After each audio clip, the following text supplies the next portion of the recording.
Hi. Thank you for attending today's reading. Let's begin. How I put the student religious members speechless campus without argument. So I'm agnostic, right? Used to be atheist, but honestly we don't know shit about shit. I believe in science is rules we can observe, but if you zoom out far greater to fundamental questions, it gets a little weird. So I don't claim to know shit. Until maybe hopefully I do. So on campus 2 Christian advocates walk up to me between classes asking if I'd heard about Jesus Christ. I grew up Baptist, so I know quite a bit actually. They ask me what made me change my mind. Wouldn't I like to spend an eternity in heaven? I responded with, my God, of course I would. The other option is death and then end of my existence for eternity. Do you think I want that? That any atheist, agnostic person wants that? I hope so deeply that I can get any sort of sign that would let me believe in God, Jesus, Allah, etc. I don't want to fucking leave this beautiful place, existence, and have all myself be destroyed. At the same time, I'm not going to just believe something to make myself feel better. That's not true belief. So yeah, send a message upstairs that I'm begging and pleading for anything to latch onto. So far it's been radio silence, so I'll just keep on like I've been, but keep an open mind. They didn't have much to say to that. But wasn't even trying to argue. It felt good to get it out. P.S. I feel like most scriptures nowadays are just a millennia-long game of telephone. It's hard to have any faith in something that has been translated, recopied and spoken orally for millennia. I do find wisdom in religious texts, that's for sure. TBO. End of story. Next story. Pregnant at 68? You gotta be kidding. Pregnant at 68? You gotta be kidding. No. It's not me. First of all, I'm not that old or that stupid. So this week I read an article about this Mexican actress Lin May, who came out and announced that she is pregnant at the age of 68, revealing that she is set to have a baby with her 29-year-old partner, Marcos D1. Well, I don't know what to be more shocked about. The fact that she is pregnant at 68 or that her boyfriend is 29. Now I'm not hating, and I definitely thought I was a cougar, but I feel better now. Almost a 40-year age gap. That is huge. I know I dated someone 20 years younger and that was too much for me. But they say the heart wants what the heart wants, and I guess it's true. They say age doesn't matter, and maybe that's true to a part. But do you want your partner to be changing your pull-ups in 10 years? Look, this is a reality here. 40 years is huge. What is really more mind-blowing to me is the fact that she could get pregnant. Why would she want to have a baby at that age? Seriously? I thought about it for a hot minute with the prince, but then came to my senses real fast. I had energy and patience when I was younger and raised my girls. But to do it again? No thank you. I'm good. And why I say that is, let's just look at the practical side of this. She's going to be 70 by the time the baby's born. By the time the child is 10, she will be 80. Is she going to be able to skateboard with the kid? Go down the slides at the water park? Run after them while teaching them to ride a bike? Most likely not. Hey. Yes, I do know some 80-year-olds in great shape, but there are far and few in between. Now I know that you will come at me with, men have children into their 80s, yes.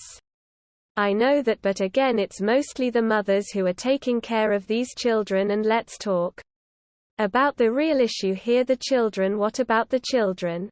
Is it fair to them to not be able to have their parents do things with them? Having to have the oldest parents in school? What if their parents' health declines? Is the child now expected to take care of their elderly parents while they are in their teens? Is that fair? This sounds to be, and this is only my opinion as I was right there thinking about this, so I am allowed to have one. This sounds selfish on the parents' part. They are not thinking about what will happen later on. I thought about all of that and I decided that I had my time with my girls. I got to do all of that with them. Give them all of me. When I was at my best. When I could do it all. Now to have a child at this point would be for not the right reasons. It would be because I wanted to please my man. Give him what he wanted. To relive a fantasy about a happy family who it may or may not have been, and then let's be realistic here. What if we divorce? I am now stuck being a single mom at 75? No. This is the reality I had to look at before I made my decision to say no. As much as I loved him and dreamed about this perfect family we could have together, I had to look long and hard about the reality of it all. I had to take off the rose-colored glasses and really look at the what-ifs and not just the what-ifs but the cold hard facts of what old age does to each and every one of us. Did I want to put myself or a child through that for love? No. My answer was no, I could not, and believe me, it was a hard choice to walk away from someone you love. But it was the right choice. Sometimes we have to make the right choices and they are not easy, but they are for the best. So today, my friends, don't get me wrong. Good for her if she wants to have this child and have as many years as God gives her, but for me it was about looking at the bigger picture. We all need to look at the bigger picture when we make a decision. Sometimes we are blinded by love, by being too close to see the real picture.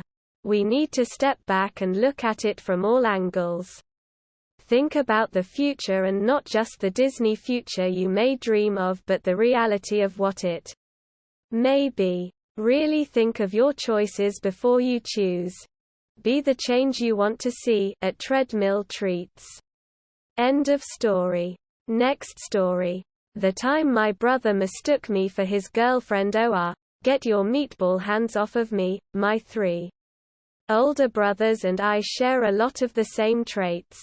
We're tall, broad-shouldered, and like to spread out when we sleep. While my parents were away on an anniversary trip, they sent me, the youngest, to stay with my 20-year-old brother Ryan and his girlfriend Maria. They lived in a tiny 2-bedroom condo built in the 70s. The floors squeaked with every step, rattling the glass in the rope-style chandelier.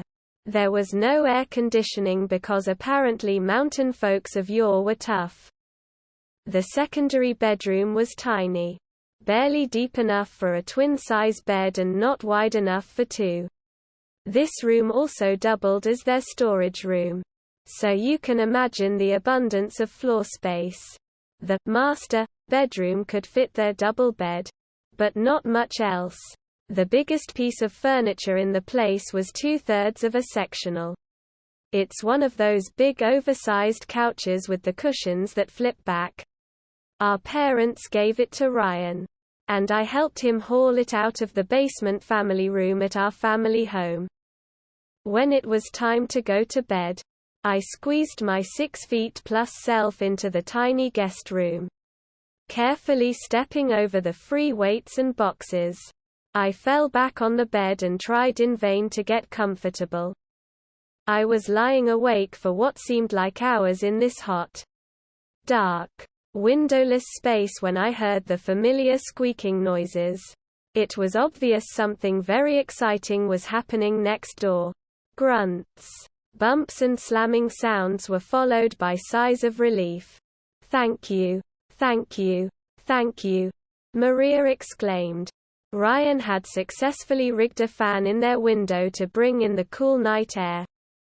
After the noises stopped and the fan's whirs disappeared into the background, I was still uncomfortably awake. With all the caution I had, I tiptoed out of bed on my way to the couch. with only inches left in this obstacle course. I tripped on a barbell and came tumbling down. I hit a wall, then fell on a box, and barely stumbled out alive. After gathering myself, I slowly squeaked over to the remnants of my childhood couch. Just as I laid down, Maria popped out of their room and turned the chandeliers dimmer very slightly. "Are you okay out here?" she whispered. "Yes. I needed more space to spread out. Sorry for waking you." "It's okay. You must sleep like Ryan. I was going to move out here. But I'll take your bed. Good night." With that, she turned off the light and snuck past the chaos. My old trusty couch enveloped me as I bundled under a blanket and quickly fell asleep. In the early morning hours, sunlight beamed through the decorative stained-glass window above the door. I covered my face so it wouldn't bother me. I could smell coffee brewing and heard Ryan's heavy footprints not far behind me. That's when I felt a cushion flip over and land on my head. Then his large, strong hand pushed down on my side. "I'm sorry you had to move out here," he said in an uncharacteristically soft voice. "I really want to give you a good morning kiss," he said as he placed his other hand on my waist. "Bro, get your meatball hands off of me." Quote, "Oh my God," he yelled as he jumped back, shaking the floors, the walls, the chandelier and that damned stained glass window. Maria came bursting out of the room and died laughing. Apparently this was their daily ritual.